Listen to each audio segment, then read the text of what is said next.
talk about an uphill battle, 2,000 acres of beans and cattle. But he don't ever get rattled, he just goes till the sun goes down.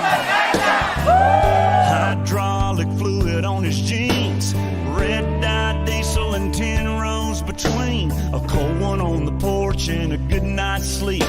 Y'all hold 'em up with me now.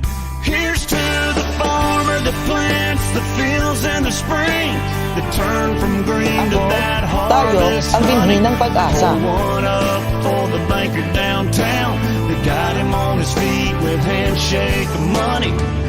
Here's to the farmer's Tayo wife ang binhi ng pag-asa. that loves him every night, raising a son, raising a daughter. They gather around the table, send it up to the Father. Somehow they get closer when times get harder. Here's to the farmer. Tayo ang binhi ng pag-asa. Paano yung kamuting mo niya? Paano ka mo inalang o paano ka mo inapun para mag-participate sa program na ini? Kasi dahil ibig sabihin mo na dapat graduate ka ng agriculture o ang kurso mo is agriculture para ma-engage ka sa agriculture. Tama? So, it's basically this binhing iniyo, yun na sinasabing kay Puhan na itanong na. Di ba? And that binhi, iyo ang kasimpangan naman sa pag-asa, especially sa sektor ng agrikultura. And bakit yaw kung hindi mo niyan sa training na ini? Kasi parehas kang sa binhi. Kaya yan matalubo sa good mayong nourishment. Diba? So, tayo pwedeng, basta mo na lang yan i-tanong, diba? Na mayong man lamang kang umigibukod. So, basically, the government now is doing the part na kamo may nourish. So, kaya nga na yung community sa training na ini, para kamo tukduan. So, yun ang pag-nourish na yan. Para kamo, later on, pagtalubo kamo, ni magayon, asin, sa maabot na panahon, kamo mamunga, ng magayon din.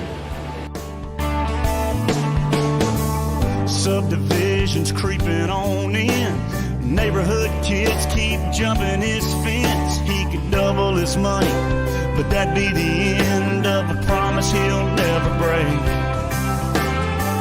'Cause he looked his daddy in the eye, and he's got that stubborn pride. He'll be here to the day he dies. No, he wouldn't have it any other way. Here's to the farmer that plants the fields in the spring, that turn from green to that harvest honey. Hold one up for the banker downtown that got him on his feet with handshake money. Marinal daw po, ako si J. Ronwel Camacho Hipolito, isang SK chairman dito sa munisipyo ng Goa. Hello po, ako po si Nora May Ibaranda, isang SK Treasurer sa Barangay San Sebastian, Lagunoy, Camarines Sur. Nung una ko pong narinig ang binhi ng pag-asa, I was actually amazed na merong gantong programa. Hi, good morning. Ako nga po pala si Jezaline Cortesano, SK Federation President ng San Jose, Camarines Sur. Tungkol dito sa binhi ng pag-asa, ito ay napakalaking programa para sa kabataan. Napakaganda ng programa ng binhi para sa aming mga kabataan kasi mas nahihikayat kami na ma-engage sa agriculture. Kasi yung agriculture ngayon ay parang wala ng gaanong saysay sa mga kabataan tulad namin. So sa ganitong programa ng binhi, And isa po itong fresh approach para mas maging incline yung mga kabataan sa kung gaano nga ba kaganda ang agrikultura na meron dito sa Pilipinas. So during the training po, I have learned a lot of knowledge, not just knowledge but actually experiences with my co-participants, and also yung ability na dapat meron ang isang kabataan kung papasok siya sa agrikultura. Ito ay napakalaking bagay para sa kabataan dahil nasa pandemic tayo, ang mga kabataan ay more on engaged sa social media. nagkakaroon kami ng mas malawak na idea kung ano ba talaga yung kahalagahan ng agrikultura sa ating bansa. So, nagkaroon tayo ng programang ganito, may mga participation tayong mga kabataan na bago pa lang sa agrikultura. Ngayon, mas lalong binigyan nila ng pansin ngayon ito. And then, napakalaking tulong po nito para sa akin. And yung mga learnings, experiences, and yung abilities na na-acquire ko dito sa training, I will make sure na i-share ko po ito sa mga kapwa ko kabataan sa barangay namin, or kung pwede din pong maging isa kong tulay para mas mabuksan yung isip ng mga kabataan kung gaano nga ba kahalaga at kaganda yung agrikultura na meron dito sa ating Pilipinas. So makakatulong din to sa amin sa dagdag kita kung sakali man na mabigyan na kami ng mga manok para sa pang karagdagang hanap buhay. Para sa mga kabataan kasi, yung agrikultura ngayon ay parang nawala na sa mindset nila, kasi parang yung mga farmers itinatawag ng nasa mababang laylayan ng ating lipunan. Pero mas nabuksan yung isip namin sa 3-day seminar na ito kung ano ba talaga yung importansya at yung role ng isang magsasaka dito sa ating bansa.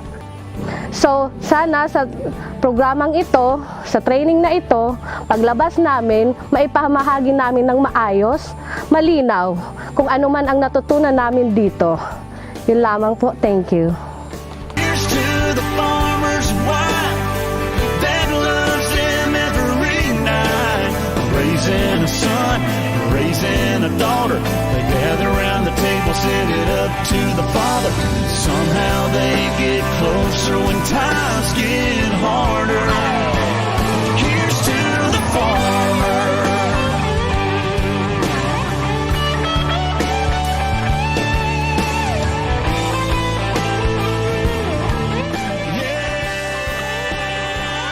Here's to the farmer that loves his day in the sun. Won't sell out. Hi, isa po ako sa staff ng Binhi ng Pag-asa program, at kami po yung nagpa-facilitate sa mga trainings sa provincial and municipal trainings tungkol sa Binhi ng Pag-asa. Ang masasabi ko dito sa proyektong ito ay napakaganda nitong project o program para sa kabataan na before hindi sila nahihilig sa agrikultura. After nitong training ng binhi, ay mas linalove nila yung agriculture. Mas minamahal nila yung agrikultura at namumulat sila sa tunay na kalagayan ng mga magsasaka sa ating bansa. Kami ang Binhi ng Pag-asa.